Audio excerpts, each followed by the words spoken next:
See, one of the things when you're just with one employer, there's a trust that has been built up over time. So if you need to go to, let's say you had an appointment that you would rather have it in the morning because you don't want to fight traffic or whatever that thing is, and you reach out to your manager, say, hey, I'm probably going to be a couple hours late because I got to go to this doctor's appointment. Is better to do it then. Do I need to take a half a day? No, the man, no man, I trust you. Just go ahead and handle your business and come back.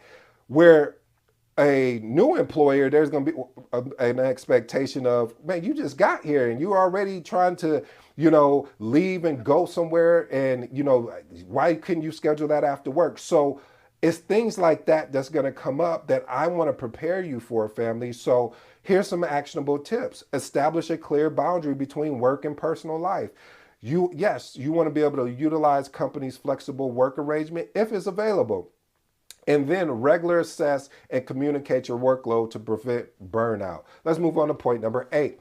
Retirement benefits. I call this understanding the numbers. You always want to understand the numbers because you could jump to another organization and it may look good on paper as far as, oh, well, we're going to pay you X amount. But when you get hit with the taxes, the 15, I think it's 15% self-employment tax, you're going to be like, well, man, okay, I'm only getting an extra maybe $300 or $500, which is, no disrespect. That's awesome.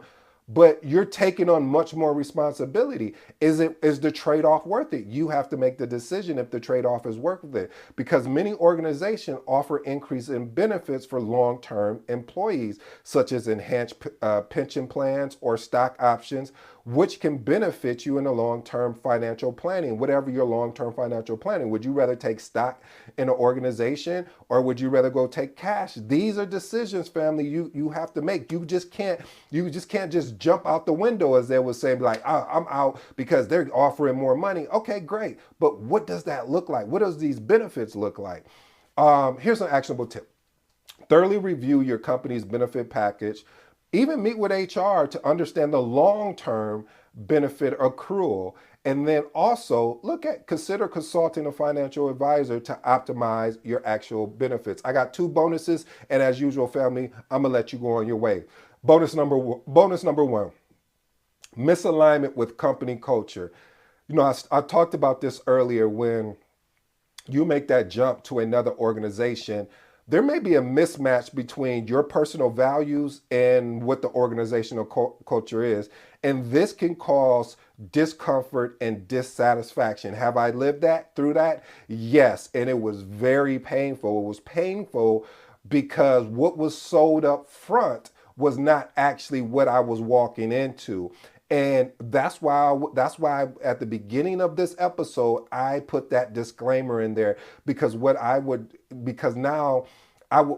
hate to happen is that you make the jump because you seen today's episode and it's like, yep, I'm leaving because I like some of the things ED was talking about, but you didn't pay attention to everything that I talked about. You skipped through the episode, and you missed out on some valuable information. So again, before you make the jump, understand that there may be a misalignment between your personal values and the organizational culture. So you want to be able to go and do your homework. They're doing homework on you. Why wouldn't you go do your own homework?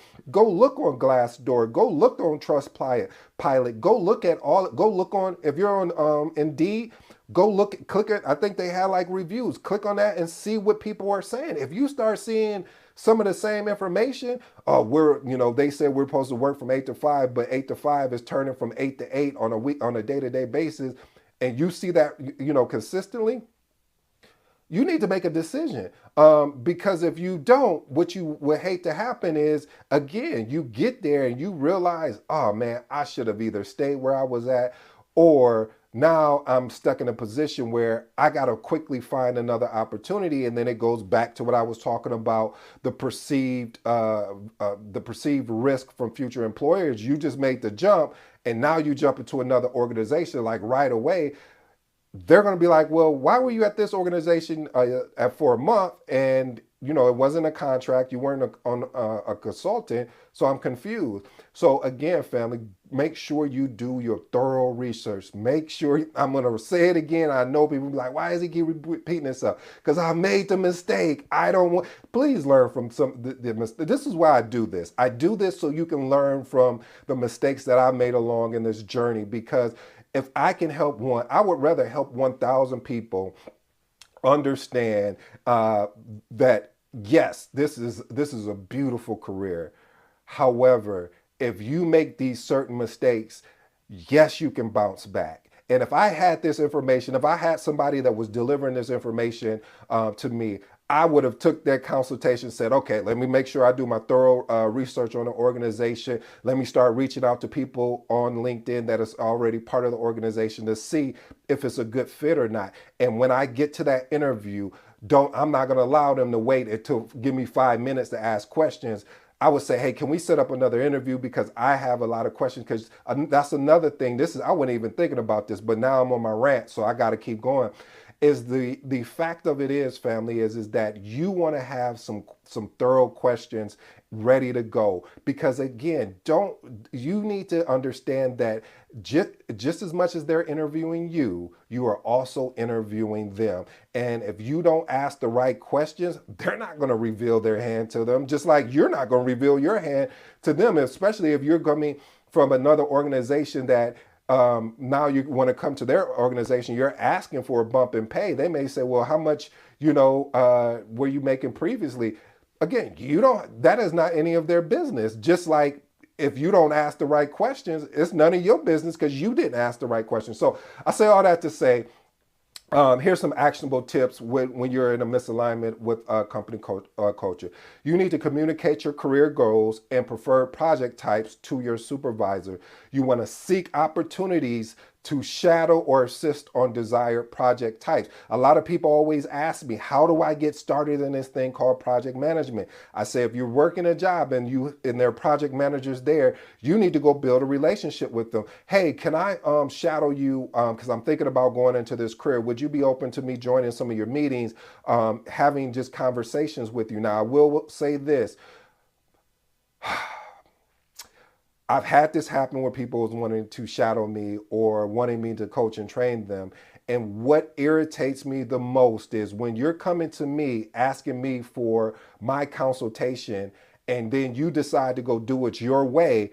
Why do you even want to come talk to me? Won't you just go ahead and do what you need to do anyway, because that's what you wanted to do? So if you go to a project manager that you've been watching that project manager and you love the way they communicate, you love the way that they're executing, you love how they hold people accountable, and he's like, man, I want to see what this profession is for me. And you're shadowing them and you're asking, hey, how do I get started? And what would you recommend? And they give you the recommendation and you choose not to follow it.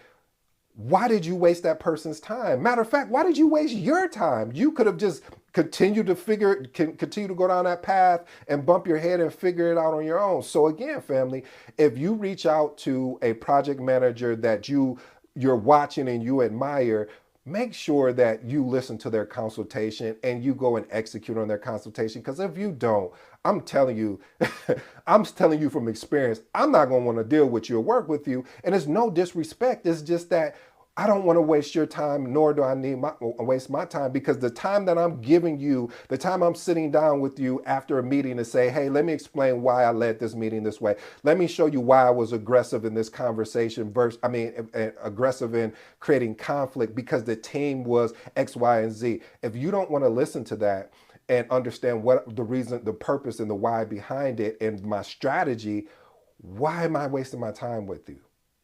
Okay. Another actionable tip, seek opportunities to cross-train on skill development and initiatives. And my next bonus, family, is specializing in opportunities. Working on multiple projects within one organization can lead to becoming a subject matter expert in a specific domain or industry, which can be highly valuable. Here's an actionable tip.